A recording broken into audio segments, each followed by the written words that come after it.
Voici une conférence présentée par Yves-Marie Blanchard, qui est à la fois bibliste, prêtre du diocèse de Poitiers, professeur honoraire à l'Institut catholique de Paris et membre du groupe des Dombes.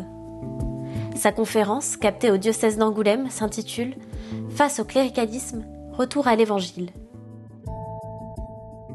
J'ai toujours tendance à prêcher du haut de la chair et je suis très heureux quand je n'ai pas de micro. Alors, j'ai effectivement écrit ce petit livre et Solène m'a demandé non pas de vous le présenter, mais de parler dans la continuité de ce travail. Je n'ai pas écrit une conférence, comme j'en fais souvent dans des lieux très savants. Je préfère parler un peu d'abondance, ce sera davantage un témoignage sur des sujets qui ne peuvent pas nous laisser indifférents. Même si l'approche scientifique est réelle, c'est-à-dire des références multiples aux textes grecs du Nouveau Testament, et je dirais même, sans m'envoyer des fleurs, mais des références sans concession. Et bien souvent, c'est la langue grecque, que j'ai la chance de connaître puisque c'était mon premier métier, maître classique, c'est la langue grecque qui m'ouvre des possibilités de lecture du Nouveau Testament qui ont peut-être été occultées au cours des siècles.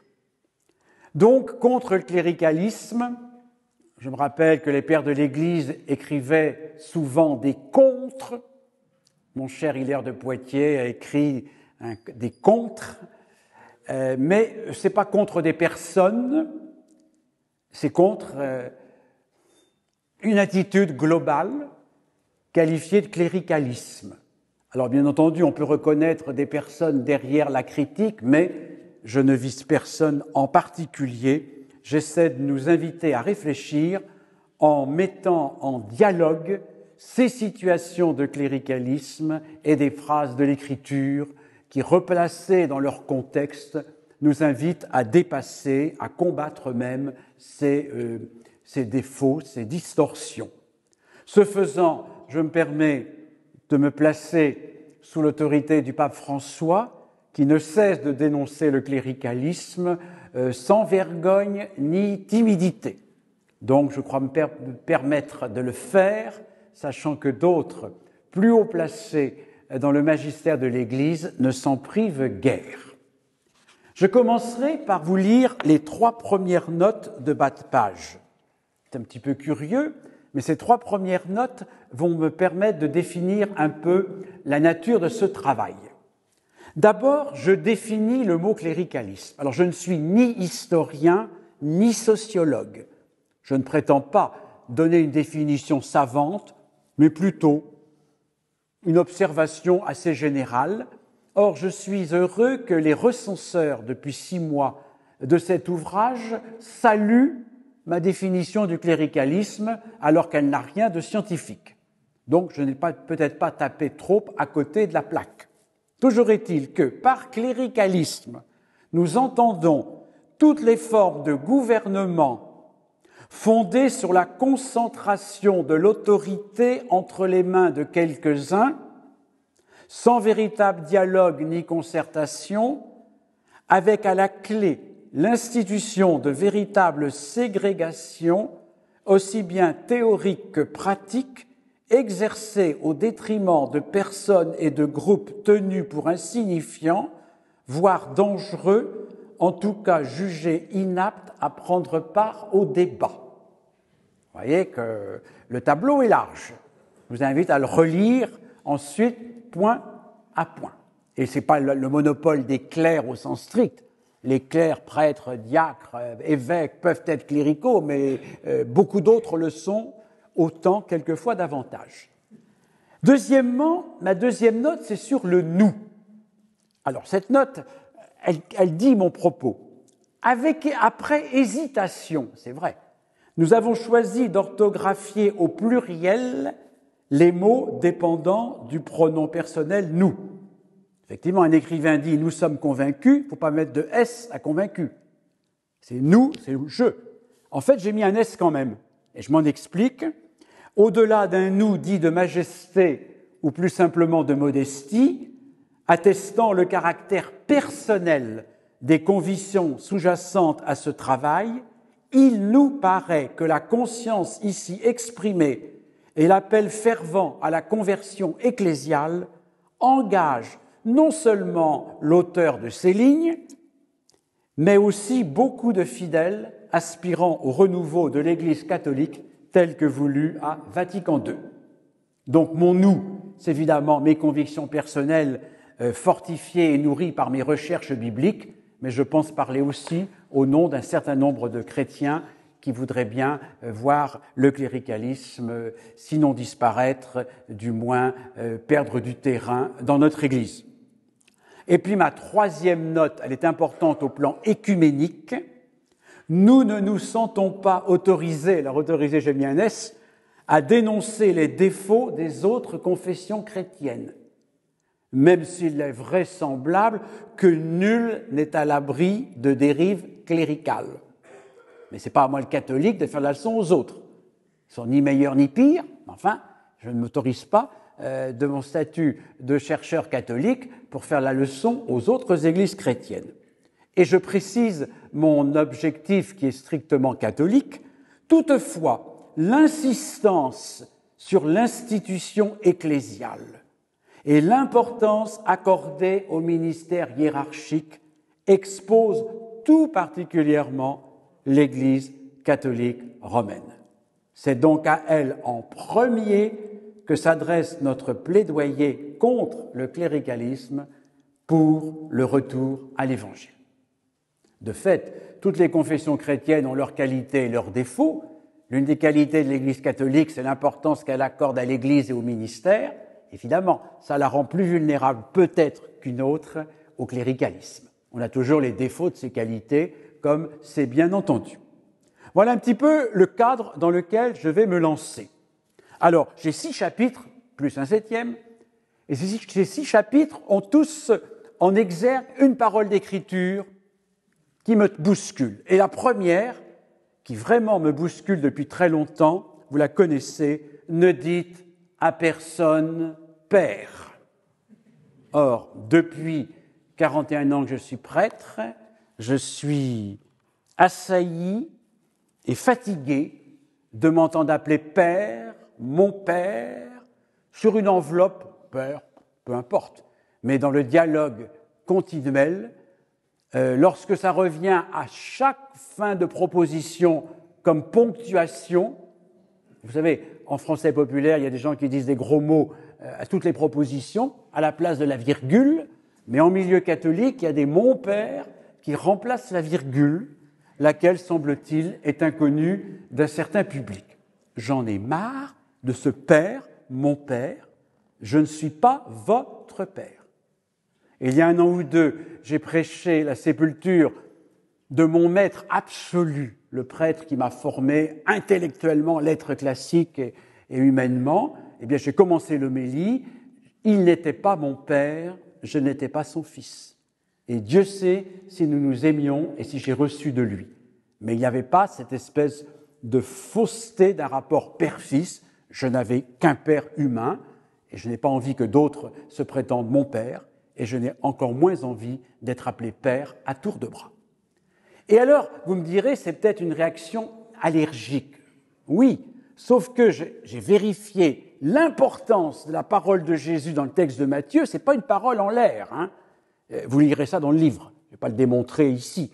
Comment cette parole, vous n'avez qu'un seul Père, vous êtes tous frères, n'appelez personne Père, ni docteur, ni dirigeant, leader. On croit que c'est les 3 mots, Père, docteur et leader.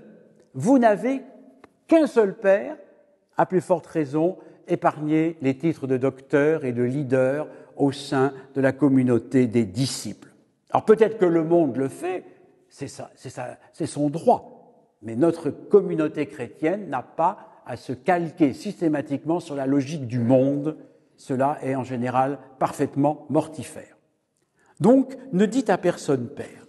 Et si vous travaillez dans le détail de ces textes de Matthieu, vous voyez que cette dénonciation du paternalisme clérical, eh bien, s'accompagne de paroles extrêmement sévères de Jésus contre les pharisiens qui adoptent des comportements hypocrites. Si ce n'était pas une insulte à une profession, celle de comédien, ils ont déjà tellement souffert de l'Église, je pense à la sépulture de Molière, on ne peut pas dire comédien comme insulte. Mais comédien est plus fort qu'hypocrite. Hypocrite, ça a l'air trop abstrait. Vous êtes des comédiens. Vous vous donnez en spectacle avec des vêtements particuliers, et Jésus leur rapproche même d'en rajouter aux franges et aux phylactères, et vous vous mettez en scène dans les lieux publics, aussi bien que dans les lieux de célébration, de prière, les fameuses synagogues. Et ces comportements comédiens, ostentatoires, vont de pair avec une autorité tout à fait insupportable. Vous chargez les pauvres gens de fardeaux que vous n'êtes même pas capables de porter, vous fermez les portes du royaume aux gens simples, aux petits, à force d'abuser de vos mises en scène, de votre pouvoir, bref, ce qu'on peut appeler aujourd'hui le cléricalisme. Et à l'opposé de ces comportements vivement dénoncés par Jésus, notamment dans l'évangile de Matthieu, eh bien Jésus oppose une église de la fraternité. Ne dites à personne Père, car vous n'avez qu'un seul Père qui est aux cieux, et vous êtes tous frères. Une église de la fraternité. Et donc, personnellement, je préfère qu'en paroisse on m'appelle par mon prénom, qui est mon nom de baptême, ou bien j'adopte volontiers le titre frère. Les dominicains et les bénédictins se font toujours appeler frères, même s'ils sont prêtres ou père abbé. Mais le titre de père abbé, qui dit une fonction au sein du monastère, n'impose pas une relation de paternité à toutes les personnes rencontrées. Le père abbé Ligugé, Jean-Pierre Longeat, il ne disait pas « je suis père Jean-Pierre », il disait « je suis le frère Jean-Pierre ». Et pourtant, il était père abbé. Je crois qu'une certaine ascèse est possible, ça ne coûterait pas très cher. Bien sûr, ce n'est pas grand-chose, mais si on n'est même pas capable de faire ce qui est possible, comment voulez-vous qu'on change ce qui est difficile ? Il y a évidemment dans les enseignements de Jésus des paradoxes. Quand il dit qu'il faut se couper la main ou s'arracher l'œil, il est clair que cet enseignement paradoxal ne peut pas être appliqué au pied de la lettre. Mais quand il dit « ne dites à personne Père », je ne vois pas qu'est-ce qui nous empêcherait de prendre Jésus au sérieux et de le suivre. Quand j'étais enfant, on disait « Monsieur l'abbé, monsieur le curé, monsieur l'archiprêtre », on disait jamais mon père, jamais. Et je suis très heureux de penser à mes grands prédécesseurs, enfin à nous autres, nos grands prédécesseurs, qui s'appelaient Monsieur Vincent, l'abbé Pierre et le curé d'Ars, sans qu'on rajoute ce rapport de paternité qui est quand même un rapport très intrusif. Et on sait bien qu'un certain nombre d'abus contemporains, eh bien, ne sont pas non plus sans lien avec une conception faussée de la paternité. On ne peut pas être le père de tout le monde et on n'a pas non plus à subir l'autorité, aussi bienveillante soit-elle, d'une multitude de pères institués au nom d'un cléricalisme tout à fait dominant. Donc, frères, en plus, vous êtes tous frères. Ah, mais en grec, frères et sœurs, c'est le même mot. Parce que dans les langues européennes d'aujourd'hui, y compris le latin, frères et sœurs ne sont pas le même mot grammatical. Et moi, il y a 25 ans, qu'au memento des défunts, je dis nos frères et sœurs. Je ne peux pas prier pour nos frères défunts. Le mot frère, en français d'aujourd'hui, c'est masculin. En grec, c'est le même mot. Alors, déclinaison au masculin pluriel, pourquoi pas, il faut bien des règles grammaticales. Mais frère, c'est adelphoi, et sœur, c'est adelphai. En grec moderne, adelphi, ké et adelphé. On ne va pas dire adelphi, ké, adelphé. On dit adelphi, et les sœurs s'y retrouvent, car c'est le même mot. Et le mot Philadelphe, Philadelphie, fraternité, peut aussi bien concerner une sœur qu'un frère. Par exemple, le roi Ptolémée d'Égypte était Philadelphe parce qu'il était plus ou moins le mari, selon la coutume des pharaons, de sa propre sœur. Et il aimait sa sœur, c'est-à-dire que le mot adelphe veut dire sœur ou frère. Et la déclinaison masculin-féminin, et quand il y a les deux, le masculin pluriel par convention grammaticale. Moi, ça ne me dérange pas du tout qu'il y ait une convention grammaticale, à condition que le mot adelphoi eh bien, désigne autant les frères que les sœurs. J'en viens donc à une deuxième règle pratique. Quand j'étais recteur de la cathédrale de Poitiers, j'avais commencé à le suggérer à quelques-uns. Et ça marchait. Quand vous lisez l'épître, frère, d'abord dans le texte de Paul, il n'y a pas frère, ça a été rajouté dans le lectionnaire. Eh bien, dites-vous bien que si c'était Paul qui était là, eh bien, lui, il dirait adelphoi, et en disant adelphoi, il dirait frères et sœurs. Ah ben oui. Et qu'est-ce qui nous empêche de dire frères et sœurs? Vous me direz, c'est rien du tout. Oui, c'est rien du tout. Mais Jésus n'en attend pas moins de nous, et ça change aussi le climat. Qu'est-ce que c'est que ce frère? Alors bien sûr, on ne dit plus mes chers frères, hein, on dit frères et sœurs. Dans le confiteor, frères et sœurs. Dans le mémento des défunts, frères et sœurs. Bravo, l'Église a compris ça récemment. Mais je crois que l'introduction de la lecture des épîtres, on pourrait très bien dire frères et sœurs. On ajoute et on n'enlève rien, car ce n'est pas dans le texte de toute façon de l'apôtre. Ce n'est qu'une introduction au texte. Et nous sommes aujourd'hui face à une assemblée où il y a des hommes et des femmes, des frères et des sœurs, et le même mot ne peut pas désigner automatiquement les deux. Bon.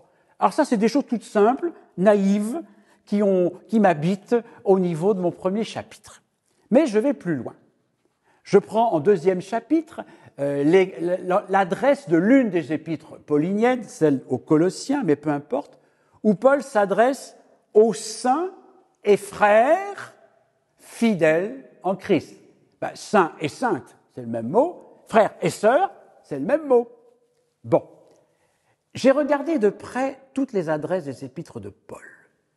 Contrairement à ce qu'on pense de lui, il ne se situe jamais en pair au-dessus de ses collaborateurs ou au-dessus de la communauté à laquelle il s'adresse. Il parle bien de temps en temps de sa tendresse maternelle, voire paternelle, c'est pas interdit.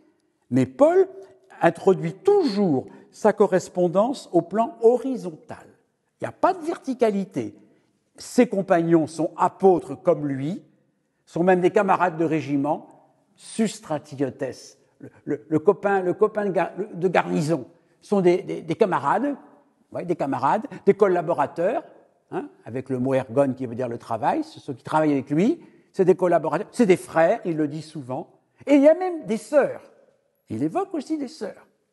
Et outre cette façon d'établir la communication sur un registre qui est horizontal et qui n'est pas vertical, et c'est pas parce qu'il est le fondateur de la communauté qu'il est le père au-dessus. Et c'est pas pour autant que ses collaborateurs seraient des fils ou des filles. Ils sont des frères, des sœurs, des camarades, des collaborateurs, des adjoints, des aides. Il y a des sœurs, bien entendu. Et si l'on approfondit un peu la lecture, on se rend compte, alors ça aussi, c'est quand même l'acquis de mon livre « Femmes du Nouveau Testament », sans lequel je n'aurais jamais écrit contre le cléricalisme, parce que cette enquête m'a véritablement convaincu que dans tout le Nouveau Testament, mais pour l'instant je ne parle que de Paul, Jésus c'est évident, mais parlons simplement de Paul, il est accompagné d'équipes missionnaires extrêmement nombreuses. Paul est un des auteurs de l'Antiquité qui donne le plus de noms propres de personnes, et notamment de personnages féminins par rapport au petit nombre de pages. Ce n'est pas un auteur immense, mais le nombre de personnages nommés est considérable. Donc il ne travaille pas seul. Et parmi ces personnages nommés, il y a un certain nombre de femmes. Un certain nombre. Mais alors là aussi, et c'est là que la langue grecque m'est précieuse, parce que si j'y regarde de près, je me rends compte que les traditions de traduction ont inconsciemment, sans doute, atténué le plus possible la présence féminine, du moins en des postes de responsabilité. Bon, nous avons tout un certain nombre de femmes qui sont véritablement des chefs de communauté. Des chefs de communauté chez Paul. Mais alors, les traducteurs s'arrangent pour amoindrir. Hein. Bon, la fameuse Phébé, elle est prostatis. Alors, prostatis, ça veut dire président. Mais tous les commentateurs vous diront que, en fait, ce n'était qu'une trésorière ou une bienfaitrice. Ah bon, Si ça avait été un monsieur, personne n'aurait traduit prostatis par trésorier. Président. Mais non, si une femme ne veut pas être président, comprenez? C'est tout comme ça. Le pire étant la pauvre Junie. La pauvre Junie. Ah, Junie, c'est un nom latin. Julie et Junie. Junie. Eh bien, dans tous les manuscrits, elle est devenue un monsieur. Les manuscrits n'étant pas accentués, il est possible de lire son nom comme le masculin Junias, qui d'ailleurs n'existe pas. J'ai jamais connu de Junias masculin. Par contre, des Junies, c'est un nom romain ultra classique. Mais oui, mais elle peut pas être... Pourquoi? Parce que saint Paul la salue comme apôtre, avec Andronicus, qui est sans doute son mari, tout comme nos fameux Priscille et Aquila, ou Prisca, parce qu'elle a deux noms, Prisca ou Priscille, et Aquila ou Aquilas. Bon, ça dépend. Entre les actes des apôtres et les épîtres de Paul, il y a une petite variante de la terminaison, mais c'est bien le même couple. Ce couple auquel Paul confie des missions non seulement locales, mais des missions quasi épiscopales, puisqu'à un moment donné, ils sont chargés de visiter et de coordonner tout un réseau d'églises. Et n'empêche que Paul salue Andronicus et Junie, mes parents, en plus c'est des cousins, apôtres. Mais vous pensez bien que pendant 2000 ans, qu'une femme soit apôtre, c'est pas possible. Impossible. Impossible qu'une femme soit apôtre. Donc, on va faire un tour de passe-passe sur l'accentuation du texte grec pour trouver que c'est un Junias. Alors comme ça, ces deux messieurs ensemble, c'est beaucoup mieux. Andronicus et Junias, qui sont envoyés en mission, comme apôtres. Mais Andronicus et sa moitié Junie, ça paraissait impensable. Vous voyez, quand on regarde tout ça, dans mon livre sur les femmes, j'ai fait des découvertes incroyables. Il y a un texte des pastorales, les épîtres à Tite et Timothée, on a l'impression que le salut d'Ève vient de la maternité. Alors, je n'ai rien contre la maternité, mais aller dire à une femme aujourd'hui que son salut tient à de la maternité, si elle n'est pas mariée, si elle n'a pas d'enfant, enfin, etc. Vous voyez comme c'est audible aujourd'hui. Et en travaillant le texte grec, c'est un contresens. Le texte grec n'a jamais dit ça. Et qui plus est, c'est que le texte latin de la Vulgate me donne raison. Car le texte latin est plus explicite que le texte grec, et à contre-courant de cette traduction. Ève sera sauvée, non pas par sa maternité, mais par sa descendance, c'est-à-dire la foi de ses descendants, masculins et féminins. Car dans le texte latin, il y a un masculin pluriel qui tombe bien. Alors là, il tombe bien, celui-là. Donc Ève, de même que le Christ est le nouvel Adam, bon, ben, l'Église, quelque part, est la nouvelle Ève. Mais ce n'est pas la maternité d'Ève, c'est la descendance d'Ève, celle des croyants hommes et femmes de tous les temps, qui en quelque sorte exprime le salut d'Ève, comme c'est la parfaite fidélité du Christ à Dieu son Père, qui sauve Adam. Adam et Ève, deux figures du péché initial, chacun à sa façon. Eh bien, le Christ, nouvel Adam, sauve Adam, et la descendance d'Ève, l'Église, hommes et femmes croyants, qui reconnaissent en Ève la mère des vivants, eh bien, sauve Ève. Elle n'est pas sauvée par le fait qu'elle est mère, mais elle est sauvée par le fait que sa descendance sera un peuple de croyants. Eh bien, ça change tout. Mais pour ça, il faut travailler. Et bon, combien d'années faudra attendre que ça passe dans les traductions? On ne va pas les refaire tous les 4 matins. Parce que les traductions, même les plus récentes, ont raté ça. Et quelquefois, elles ont amélioré les anciennes, quelquefois, elles ont régressé. Nul n'est parfait, bien entendu. Bon, donc voyez où j'en suis. Alors ça peut vous choquer, c'est pas grave. Certes, dans les épîtres pastorales qui ont été écrites bien après la mort de Paul, Paul s'adresse à un jeune disciple, Timothée ou Tite, et il l'appelle fils. Cela dit, ce sont des lettres posthumes. Paul est mort depuis longtemps, donc sa paternité n'est plus très encombrante. Et surtout, il y a un décalage d'âge très manifeste, symbolique d'une deuxième génération chrétienne. Le rapport père-fils, est tolérable et acceptable. Mais il n'a pas à devenir de règle. Le grand problème de notre relation aux épîtres pastorales, c'est que pendant des siècles, on a voulu réduire saint Paul aux épîtres pastorales, qui ne sont pas de lui, et qui, sur bien des plans, sont différentes de ce que Paul lui-même écrit. Alors, il ne s'agit pas de les rejeter. Les épîtres pastorales ont la pleine autorité comme tous les autres textes bibliques. N'empêche, elles n'ont pas non plus le droit ni le pouvoir d'occulter le pôle, disons, authentique. Et si le pôle authentique est extrêmement féministe et extrêmement fraternel, il faut reconnaître que les 3 petites épîtres pastorales et certaines autres épîtres tardives suggèrent une autorité beaucoup plus paternelle, voire paternaliste, et sans doute aussi une certaine méfiance à l'égard des femmes, ou du moins de leur prise de parole ou de pouvoir dans la communauté. Les pastorales, c'est un petit peu la vieille sagesse des anciens. Les femmes, qu'elles soient dans leur coin, qu'elles se taisent. D'accord. Mais ça, c'est pas Paul du tout. Et vous allez en avoir un exemple tout à l'heure assez bouleversant. Donc, vous voyez, on est passé de ne dites à personne père, vous êtes tous frères, c'est-à-dire vous êtes tous frères et sœurs. Et ça, il faut absolument l'intégrer. Alors, je disais avec ma chère Junie qu'une femme apôtre, c'est impossible. Enfin, ça paraissait impossible. Pourquoi ? Tout simplement parce qu'on a allègrement confondu les 12 et les apôtres.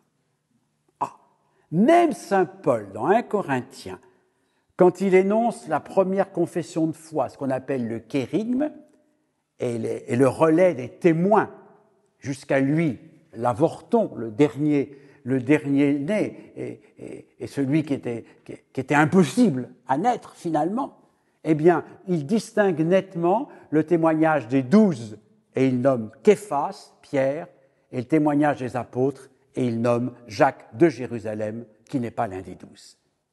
Il y a les 12, il y a les apôtres. Alors, bien entendu, si vous regardez les récits d'appel des 12, il y a la trace dans le texte, selon les 3 synoptiques, avec quelques différences, Jésus a des disciples. Bon. Il en appelle 12. Et il va faire de ces 12 des apôtres.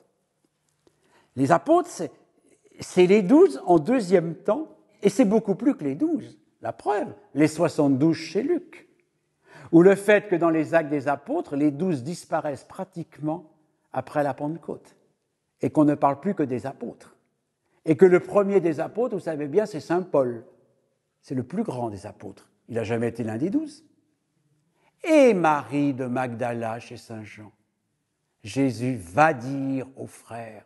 Ce qui fait que la tradition ancienne osait dire que Marie de Magdala était l'apostolat, féminin singulier, des apostolorum, génitif masculin pluriel. Marie de Magdala est l'apôtre par excellence chez saint Jean. Chez Luc, les 72 ont exactement le même ministère que les 12. Les 12, c'est les apôtres envoyés. Alors Jésus les a préparés dès le temps de son ministère à vivre la condition d'apôtre. Et ce n'est qu'après la Pentecôte que les 12 vont partir comme apôtres, mais il n'y aura pas qu'eux. Il y aura Paul, Étienne, Philippe, il y aura Silas, Barnabé et tous les compagnons de Paul, y compris la fameuse Lydie à Philippe en Macédoine, et puis ces femmes chefs de communauté, chefs d'église comme Chloé à Corinthe ou Phébé dans la banlieue de Corinthe. Parce que c'est pareil, quand saint Paul dit « J'ai appris qu'il y a des disputes chez vous à Corinthe, j'ai été informé par les gens de Chloé », et on s'imagine que c'est les domestiques de Madame Chloé, mais qu'est-ce que les domestiques ont à faire de la communauté chrétienne ? Les gens de Chloé, c'est la paroisse qui se réunit chez Chloé, tout simplement. Pour pouvoir se réunir et célébrer le repas du Seigneur, il fallait avoir des protecteurs suffisamment riches pour avoir une grande maison, avec un atrium, un triclinium pour manger. Vous savez, les cages à lapins, qui étaient les appartements HLM de l'Antiquité, ne permettaient pas de réunir une communauté. Heureusement qu'il y avait quelques riches qui avaient de grandes maisons. Mais souvent, ces riches à grandes maisons étaient des femmes. Et c'est pas du tout étonnant, la société romaine, attention, on n'est plus culturellement en Grèce. Hein. C'est pas la Grèce du temps de Socrate, c'est la Grèce de l'Empire romain, où le rôle de la maîtresse de maison, de la femme, est beaucoup plus important. Et que des femmes soient veuves ou séparées ou je ne sais quoi, soient maîtresses de maison et puissent organiser l'assemblée chrétienne chez elles, autrement dit, c'est la paroisse. On se réunit aujourd'hui à l'église Saint-Paul, bon, ben on se réunissait chez Chloé, chez Phébé. Et cette dame-là, bon, on disait qu'elle présidait, prostatis, ou qu'elle servait, diaconos, le ministre. Mais la vie était encore comme ça. Alors, déjà à l'époque des pastorales, je le répète, l'Église vit une situation de crise très grave, une très grande précarité qui l'oblige en quelque sorte à serrer les boulons. Et là, on voit apparaître un cloisonnement, que les diacres restent dans leur coin, que les presbytes soient dans leur, l'épiscope lui aussi, les femmes, et puis les esclaves, et puis tout le monde va marcher à la baguette, chacun dans son coin. Bon, mais c'est pas ça l'esprit paulinien à l'origine, ni l'esprit des Actes des Apôtres, vous voyez se bousculer des apôtres. Alors, ça veut dire que les femmes sont apôtres, comme les hommes, car l'apostolat n'est pas le monopole des 12. Il est même bien dit chez Matthieu que les 12 n'ont pas d'autorité sur l'Église avant la fin des temps. Les 12 sont là à l'origine, c'est Saint Pierre qui explique ça, avant de faire élire Matthias pour remplacer Judas. Et les 12 sont là pour faire la jonction entre le ministère de Jésus depuis le baptême en Galilée et puis l'Église après Pâques. Et les 12 reviendront à la fin des temps pour juger les 12 tribus d'Israël. Mais le temps de l'histoire n'est pas sous l'autorité des 12, mais le temps de l'histoire est confié au ministère des apôtres. Les 12 sont des apôtres, mais il y a beaucoup plus d'apôtres que les 12. Et il n'y a pas de monopole masculin pour la vocation apostolique. La preuve, la Samaritaine et Marie de Magdala, qui sont chez Saint Jean les deux grandes figures missionnaires apostoliques de référence. Bon, j'avance un peu parce que je viens de prendre peut-être du retard. J'arrive avec ce texte, alors, mon 4e chapitre. Ni masculin, ni féminin. C'est le grand texte de Galates 3, 28.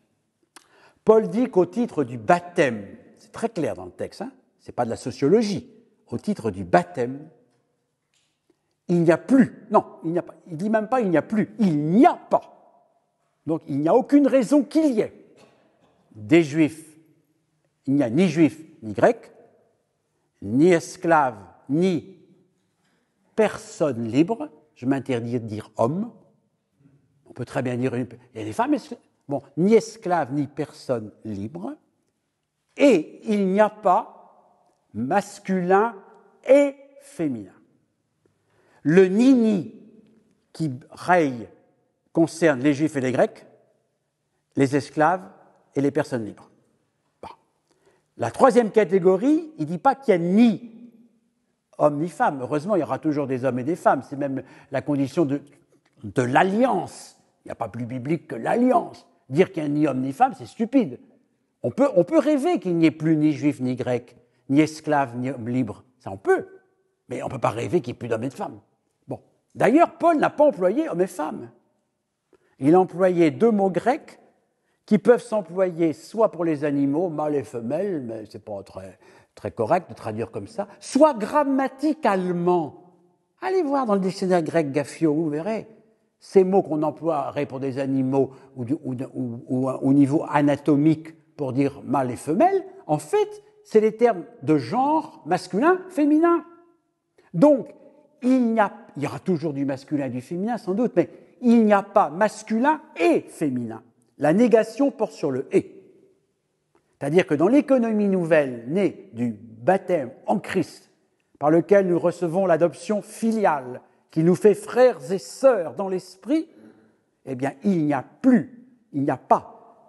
aucune justification à faire perdurer cette rivalité, cette concurrence, cette tension masculin-féminin. Bien sûr, il y a des hommes et des femmes, et ils sont invités à continuer leur histoire en tant que tels, mais le rapport homme-femme ne doit pas être pensé sous l'opposition, la concurrence, la rivalité du masculin et du féminin. Il n'y a pas masculin et, on dirait versus aujourd'hui, versus féminin. Cette disjonction saute. Il y a des hommes et des femmes, en Christ ils sont frères et sœurs, même mot grec, je rappelle, même mot grec, et il n'y a plus aucune raison de faire perdurer des rapports masculins-féminins vécus sous mode de concurrence, d'opposition, de rivalité. Vous en comprenez que pour moi, la question n'est pas de savoir s'il faut qu'il y ait des ministères masculins et des ministères féminins. Pour moi, ça n'a pas de sens. Voilà. La question, est-ce que l'Église est prête ou peut appeler indifféremment au ministère, mais il n'y a pas de ministère masculin et de ministère féminin. Ça me paraît une aberration. C'est tout. Alors l'Église, elle appelle qui elle veut, d'accord, mais on ne peut pas penser. Alors là, je ne suis pas d'accord avec certains féministes, vous voyez, qui veulent monter en puissance la condition féminine pour essayer d'en faire le contrepoids d'une condition masculine. Ça n'a aucun sens dans l'économie du royaume, fondée sur la grâce baptismale. Et vous savez que si les apôtres, ils ont choisi le baptême alors que Jésus n'a jamais baptisé, finalement, encore que chez Saint Jean, on a un doute, mais même s'il avait baptisé, c'est le baptême baptiste, ce n'est pas le baptême dans le mystère pascal. Eh bien, qu'est-ce que je disais oui, si les premiers chrétiens ont oublié la circoncision et ont très très vite baptisé, c'est parce que la circoncision n'est applicable qu'aux personnes masculines et n'est crédible que pour les gens de culture sémitique. Pour un grec ou un romain, la circoncision, c'est une horreur. Vous ne pourrez pas imposer la circoncision à un grec ou un romain. Un homme de culture sémitique, ça fait partie de ses traditions. Donc la circoncision ne pouvait pas s'appliquer aux femmes et ne pouvait pas s'appliquer aux Grecs. Alors, on est bien avancé. La circoncision, c'était vraiment un rite de l'identité juive ancienne. Hein? Bon. Et donc, malgré tout le poids de cet héritage, la preuve, l'Ancien Testament, on ne l'a pas renié, au contraire. Donc Dieu sait si nous sommes sortis du rameau d'Israël, mais pour la circoncision, ça a été niet dès le début. Et parce que la circoncision ne permettait pas d'exprimer l'universalité du salut, au-delà justement de la tension masculin-féminin, au-delà de la tension juif-grecque. C'était vraiment le rite que tous pouvaient assumer. Bien sûr, dans l'Ancienne Alliance, les femmes font partie du peuple de Dieu, mais elles n'ont pas le même signe que les hommes, donc il y a toujours le risque quand même d'une certaine disqualification du féminin. Dans le Nouveau Testament, dans l'économie en Christ, les hommes et les femmes ont le même baptême.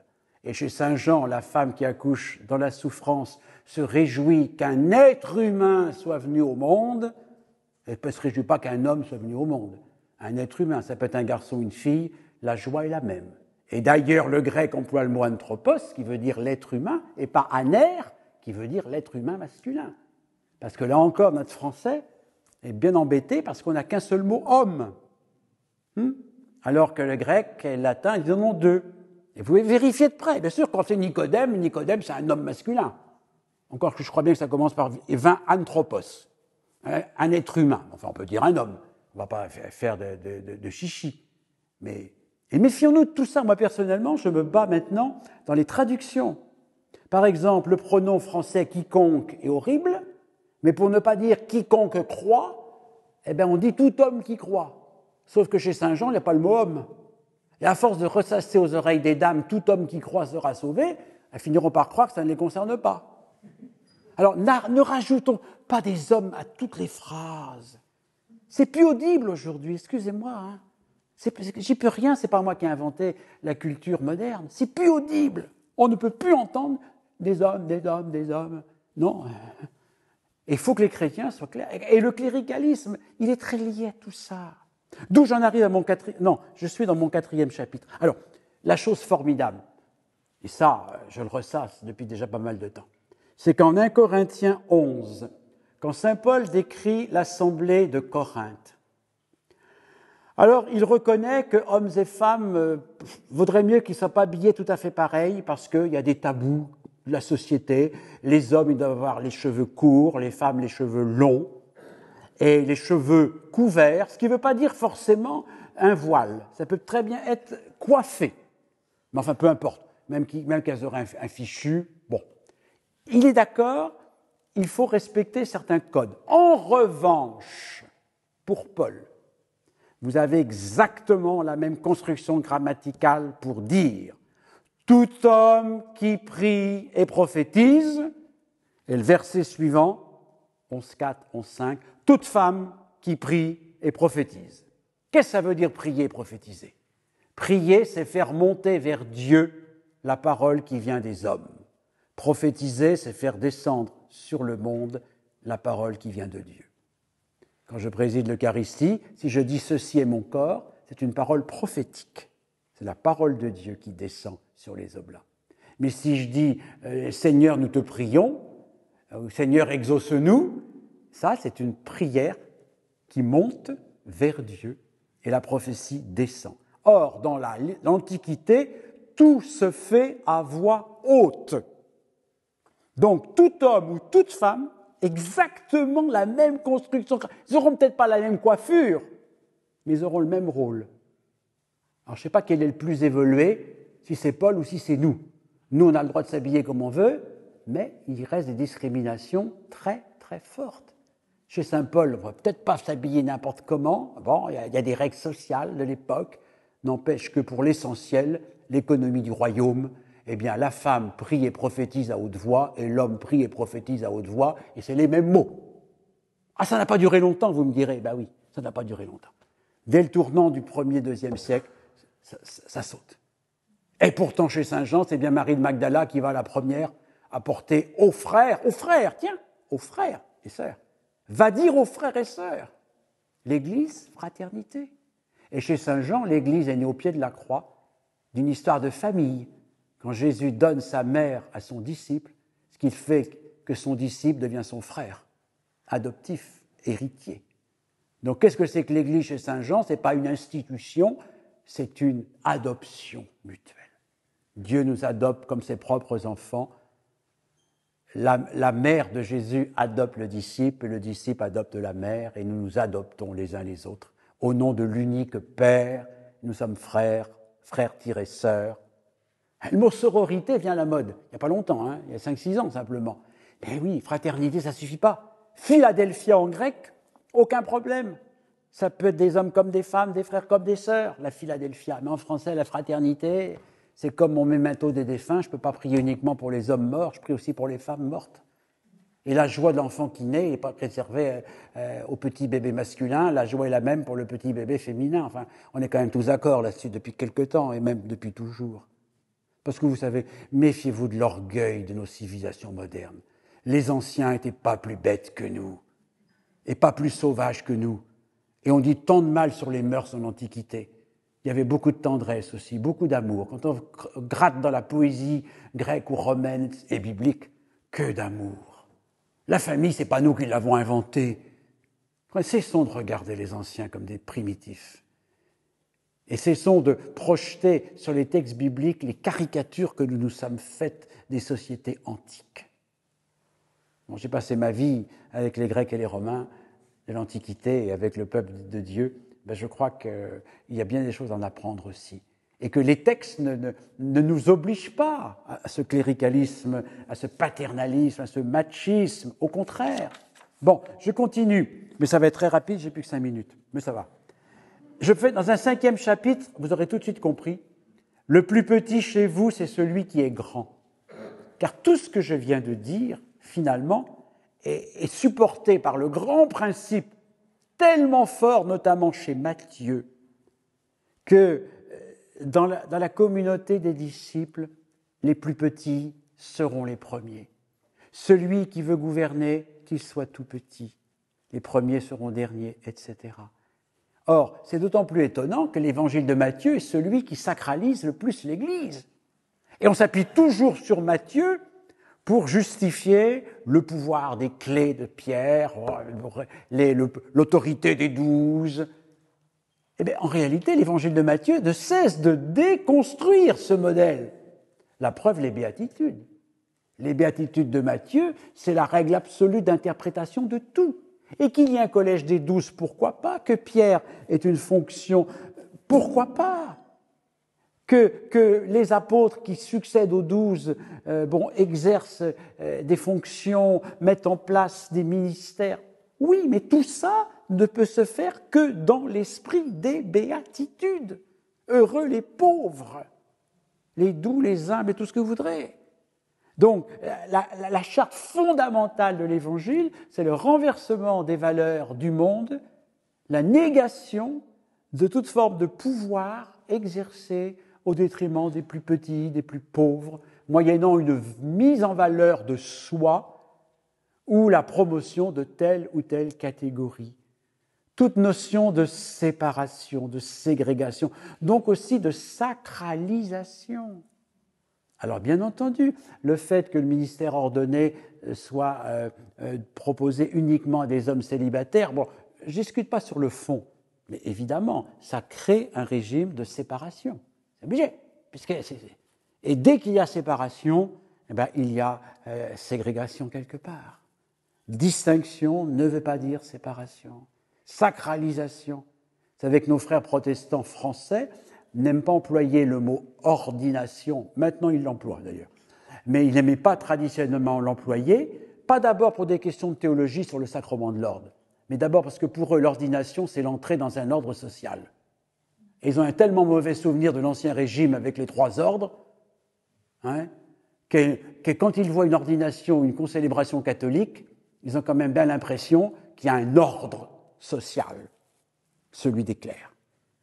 Et alors, et bien sûr qu'il faut des pasteurs, mais il ne faudrait surtout pas que les pasteurs, même s'ils ont des responsabilités et des pouvoirs, il ne faudrait pas qu'ils constituent un ordre social. Alors dans le monde catholique, même si on essaie de vivre pas autrement, l'image qu'on donne, c'est quand même bien celle d'un ordre. Alors pour peu qu'on y ajoute des vêtements, des signes, des quantités de choses pour que cet ordre soit visible toujours et en tout lieu, ben, on n'en sort plus. Ouais. Bon, voilà des choses qui nous bousculent. Et je termine aussi par la métaphore du berger. C'est mon 6e, encore 5 minutes, mon 6e chapitre. Et oui, bon, disons que le ministère, c'est un métier. D'ailleurs, en latin, ministerium a donné métier en français populaire et ministère en français savant. Un ministère, c'est un métier. Mais quel est le métier que Jésus propose ? Le métier d'un pasteur semi-nomade.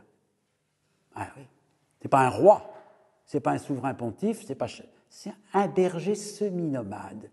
C'est-à-dire un berger semi-nomade qui vient tous les matins chercher les moutons à l'enclos parce qu'il les a mis à l'abri pour la nuit. Ils le reconnaissent parce qu'il a des liens tellement fraternels avec eux qu'ils le reconnaissent. Tous les matins, le tri des moutons, parce que tous les troupeaux sont réunis pour la nuit dans l'enclos sous la surveillance d'un gardien. Alors le gardien est prudent, il ne laissera jamais rentrer un voleur. Et quand au matin venu, les différents bergers viennent chercher leurs bêtes, ça se passe très bien, parce que les bêtes connaissent leurs bergers, et que le berger connaît ses moutons. Et en quelques minutes, les troupeaux partent chacun sur leur route. Et le fameux berger, il n'est pas enfermé dans son presbytère à attendre que les gens viennent, il part sur les chemins du désert, sous le soleil, la chaleur, il va avec les troupeaux là où il y a à manger, là où il y a à boire, il les protège du loup, et quelquefois, il est obligé de se battre avec le loup. Mon arrière-grand-mère s'était battue avec le loup en gardant ses moutons, dans le Mont Morionais. Oui, on m'a raconté ça. Un coup de sabot et le loup est parti. Et c'est une toute petite jeune fille. Mais voilà, donc le berger n'est pas un martyr, forcément, mais enfin, quelquefois, il peut quand même... Et puis s'il laisse le loup, vous savez bien ce qui se passe. Les brebis prennent peur, le loup va peut-être bien en dévorer 2 ou 3, mais les autres vont prendre peur, vont se jeter dans des ravins. Enfin, on voit ça à la télévision maintenant, tous les ans, dans les Pyrénées ou ailleurs. Eh bien voilà, c'est ça le pasteur. C'est très curieux que les protestants qui emploient le titre de pasteur n'ont pas d'usage du mot pastoral. Sinon, une pastorale, c'est une réunion de pasteurs. Tandis que nous, les catholiques, nous parlons de la pastorale en général à tour de bras, mais nous n'avons pas l'habitude de nous comporter ou de nous reconnaître comme des pasteurs. En fait, nous sommes d'abord des anciens presbytres qui ont une charge épiscopale de surveillance et vigilance, une charge diaconale de service et partage, dans la collégialité d'un collège d'anciens, et tout ça relevant de la mission pastorale. Et remarquez bien chez saint Jean que Jésus est la porte et le berger, mais qu'au chapitre 21, quand Jésus établit Pierre dans une situation de gouvernement, entre guillemets, eh bien, il l'établit berger. Mais il ne lui dit pas qu'il est la porte. La seule porte, c'est le Christ. Il faut passer par la porte le soir, quand les moutons rentrent se mettre à l'abri la nuit, Et il faut passer par la porte le matin quand les moutons repartent pour paître et boire dans la steppe. Le Christ est la porte. Il faut rentrer et sortir constamment par le Christ, mais les ministres de l'Église ne sont que des bergers qui font rentrer et qui font sortir, et qui accompagnent à leurs risques et périls la longue pérégrination des moutons. Et la nuit, ils vont peut-être se reposer et dormir, mais enfin, ils payent un gardien. Et là encore, il faut que le gardien fasse son travail de vigilance, parce qu'il y a des voleurs. Aujourd'hui aussi, on vole des troupeaux, hein, vous savez bien. Il y a des voleurs qui n'attendent que ça pour rentrer et faire du mal. Et donc, il faut que le... Et puis, voyez bien dans ce texte qui est admirable, il faut que le berger connaisse bien ses brebis. Il ne faut pas que ça soit un étranger, attention, hein. Énorme contresens. Le mot grec n'a rien à voir avec la notion d'étranger. Ça veut dire quelqu'un qui est étranger au sens qu'il n'est pas compétent. Disons un intérimaire. J'ai rien contre les intérimaires, mais un intérimaire, vous voyez. Il faut que le berger soit pas un intérimaire, il faut que ce soit un professionnel. Mais ce n'est pas l'étranger au sens ethnique, hein, surtout pas. Hein. Bon. Parce que si vous confiez le troupeau à quelqu'un qui connaît pas le métier, évidemment que ça va pas marcher. Hein. Donc il faut que le pasteur soit vraiment, comme le Christ, prêt à risquer sa vie, mais en même temps tellement lié à son troupeau qu'il se connaisse intimement, il n'est pas au-dessus. Je ne sais même pas s'il est devant. J'ai été enseignant dans ma jeunesse, y compris en petite classe, collège. Mais quand je faisais une sortie de classe, moi, je n'étais pas devant, j'étais toujours derrière. On met devant, vous savez, les mamans qui viennent rendre service, là, elles sont devant, mais le responsable de la classe, il est derrière. Hein? Et il vérifie qu'il n'y a pas un seul gamin, parce que celui qui est devant, il ne voit pas ce qui se passe derrière. Et avec les gamins, ils ont vite fait de courir, se faire écraser. Donc un bon berger, je ne suis pas sûr qu'il soit devant. Moi, je crois qu'il est derrière. Devant, c'est le chien. Ou le bouc, qui donne le chemin. C'est le chien qui est devant. Puis qui tourne tout autour, le border collie. Mais le berger, il est derrière, lui. Et il surveille tout. Donc là aussi, vous voyez que les métaphores évangéliques, rien à voir avec nos systèmes patriarcaux, hiérarchiques, cléricaux et machistes. Cette conférence a été captée au diocèse d'Angoulême par Solène Pitot et a été présentée par Yves-Marie Blanchard. Elle est disponible en réécoute sur le site internet RCF Charente ainsi que sur Télé 16.